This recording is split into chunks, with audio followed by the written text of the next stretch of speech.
성악을 공부를 해서 성악가로 활동을 하다가 현재는 오페라 가이드라고 하는 조금 일쪽을 시작을 한 지 한 12, 13년 정도 된 것 같습니다. 오페라 가이드는 한마디로 관객들에게 오페라에 대해서 미리 좀 알려드려서 감상하시기 쉽도록 도와드리는 일을 하고 있어요.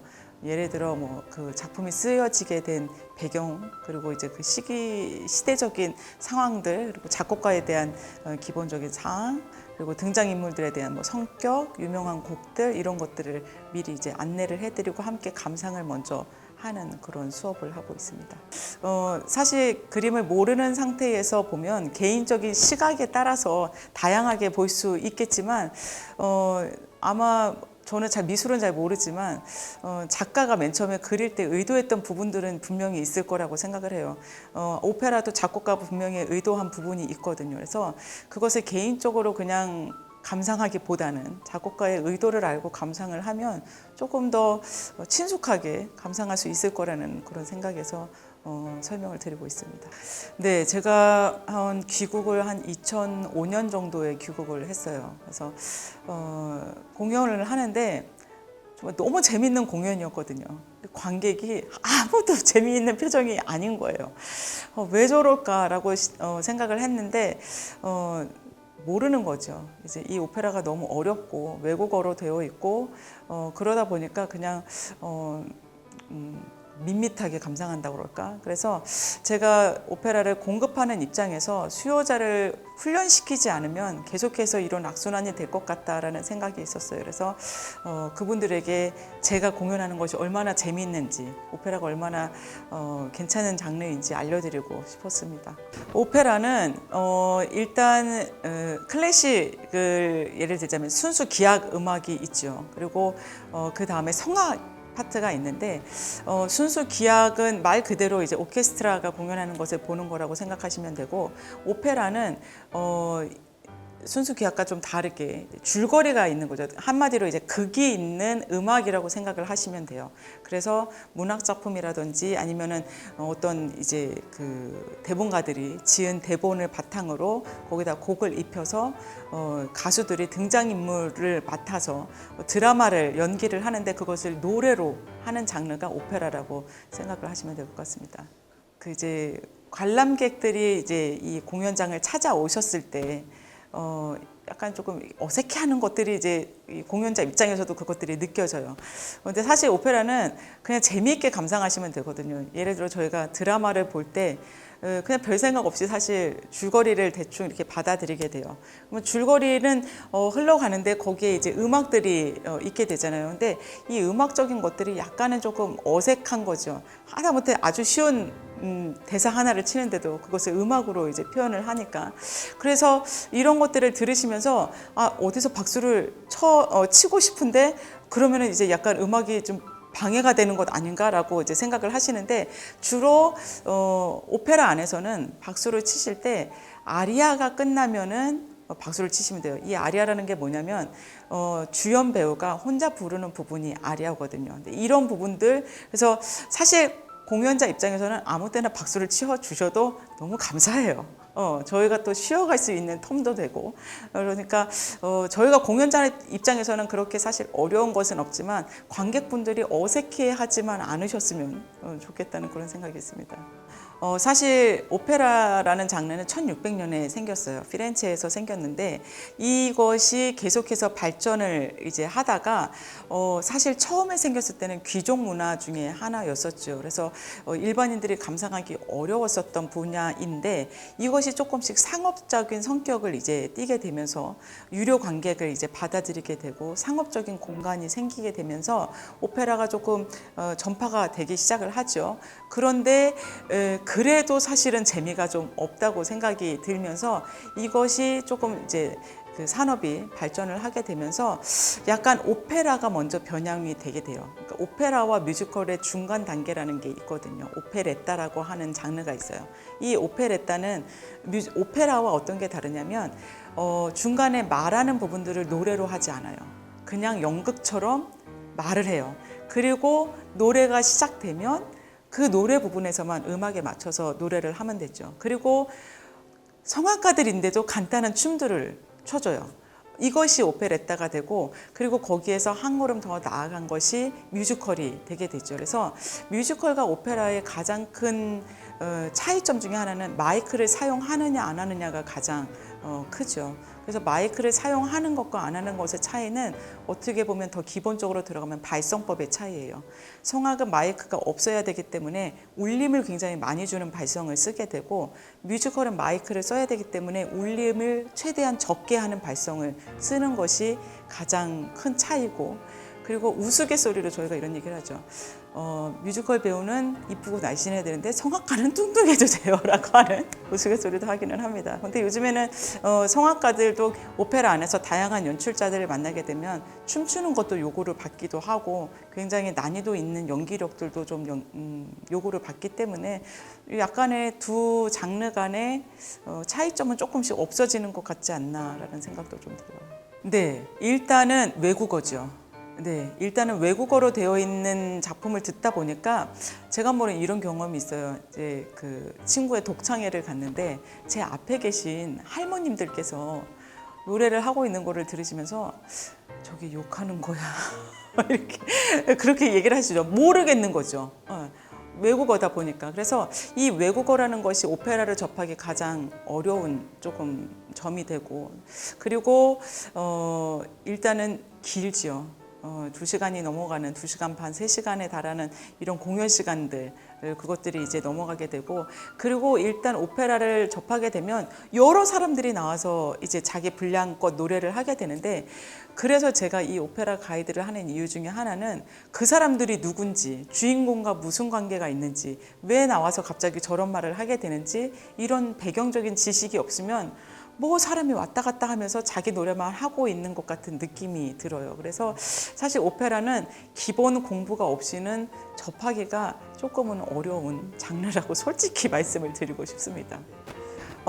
일단은 제가 이제 수업을 하거나 아니면은 이제 콘서트장에서 이렇게 설명을 드릴 때에 작품이 쓰여지게 된 배경을 간략하게 설명을 드리죠. 그리고 예를 들어 이제 작곡자가 왜 이런 인물을 설정을 했는지, 이 오페라를 통해서 어떤 메시지를 주고 싶었는지, 자기의 개인사와 이 오페라가 관련이 있는지 없는지, 그런 것들도 이야기할 수가 있고, 그리고 이제 가장 그 기대를 하고 오시는 부분이 그거예요. 내가 아는 아리아가 오늘 오페라에 나온다라는 기대감을 가지고 있으세요.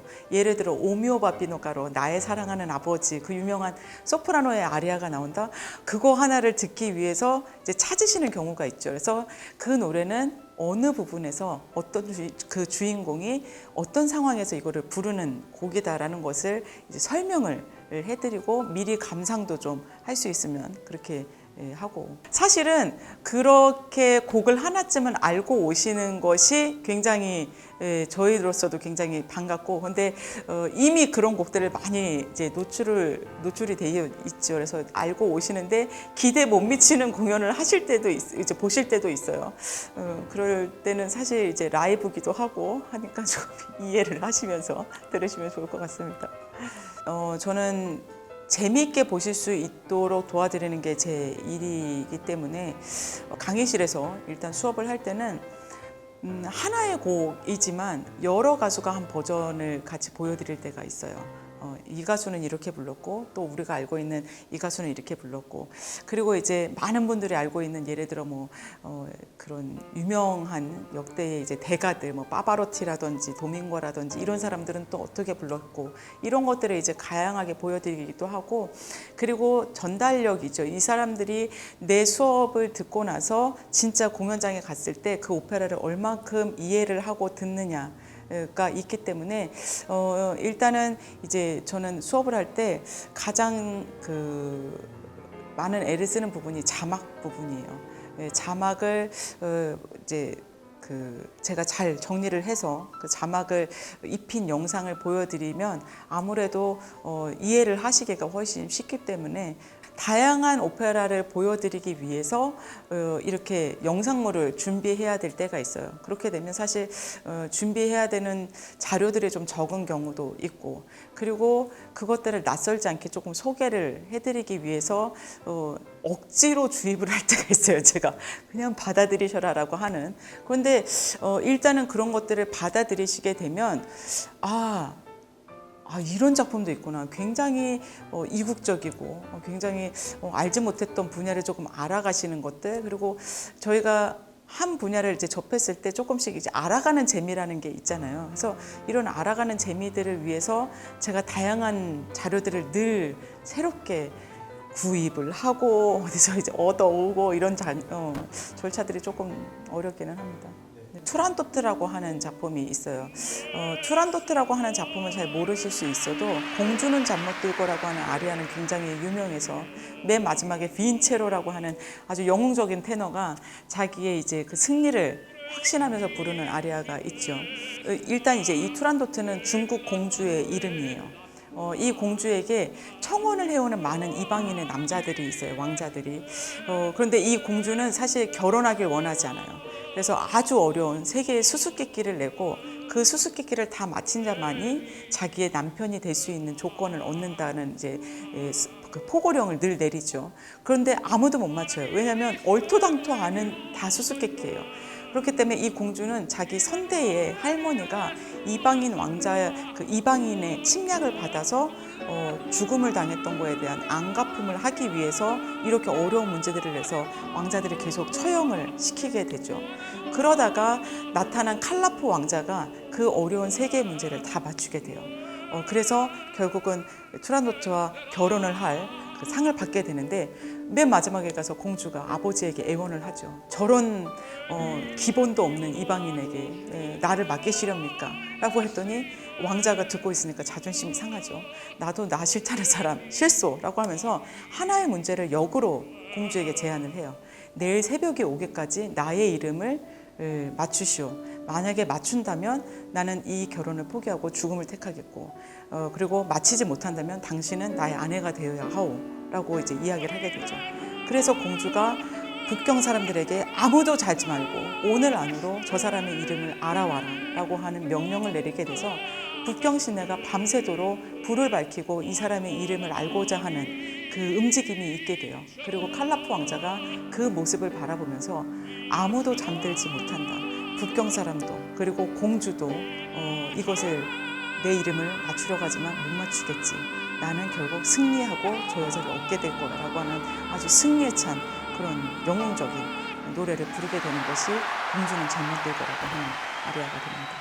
오페라를 조금 더 다양하게 접하실 수 있도록 아예 한글로 번안을 한 그런 오페라들도 공연을 많이 하고 있어요. 그러니까 외국어로 되어 있지만 이것을 한글로 들으실 수가 있죠. 그래서 자기 고장에서 가까운 그런 공연장에서도 수도 없이 올라가는 오페라들을 잘 일단 접하시고, 그리고 이것을 한글이나 이런 아주 재미있는 그런 것들로, 그리고 이제 지방에서 공연할 때는 풀타임의 공연을 거의 하지는 않아요.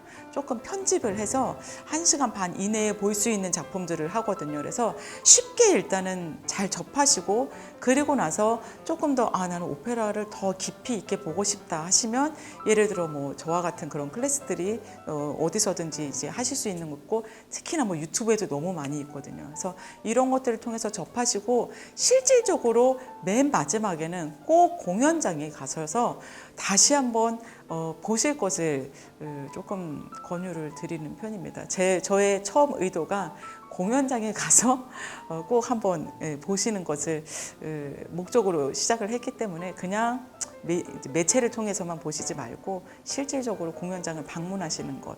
그리고 이 오페라라고 하는 문화, 하나의 문화거든요. 이거는 누가 그렇게 말을 했어요. 가장 사치스러운 문화. 왜냐하면 처음에 시작한 의도가 굉장히 지식적으로도 알아야 되고, 그리고 쉽게 접할 수 있는 공연장, 이렇게 그런 공간들이 많이 있는 편이 아니기 때문에, 그래서 저는 저희 강의를 들으시거나 이런 분들에게 오페라를 보실 때의 마음가짐을 이제 이야기를 드릴 때, 티켓을 일단 사는 거죠. 티켓을 사면서 언제 며칠 날이야, 이번 주 토요일 날, 뭘 입고 가지? 이쁘게 구워야 되는데 오랜만에 공연장에 가니까 이제 가장 이쁜 옷, 정말 평소에 안 입던 옷, 그리고 집에 있는 금부치를 막 붙이는 거죠. 화장도 좀 진하게 해도 되고, 그리고 남편과 가기로 했으면 이따가 저녁을 뭘 먹을까, 그리고 가기 전에 뭐 산책을 할까, 좀 일찍 도착해서 뭐를 좀 구경을 할까, 이런 모든 것들이 하나의 오페라를 놓고 다가가는 발걸음. 그래서 그냥 이따 거기서 만나 하는 것보다 조금 더 그 오페라를 보기 위해서 다 같이 먼저 마음가짐을 하는 것들, 이 오페라라고 하는 약간은 고급스러운 문화를 조금 더 실질적으로 내 거를 만들기 위한 그런 준비 과정이 되지 않을까 싶습니다. 네. 수원에는 제 가족이 있고, 제 친구들이 있고, 제 동료들이 있고, 뭐 예를 들자면 제가 중학교 때부터 같이 성악을 해온 친구가 아직도 저와 같이 활동을 수원에서 하고 있고, 이런 것들, 그리고 이제 친구의 아버지가 보면 너 뭐 이뻐졌다, 뭐 이런 너도 나이가 드는구나, 뭐 이런 것들을 하다 보면 굉장히 하나의 고장에서 태어나서 이 고장에서 활동을 한다는 건 되게 큰 축복인 것 같아요.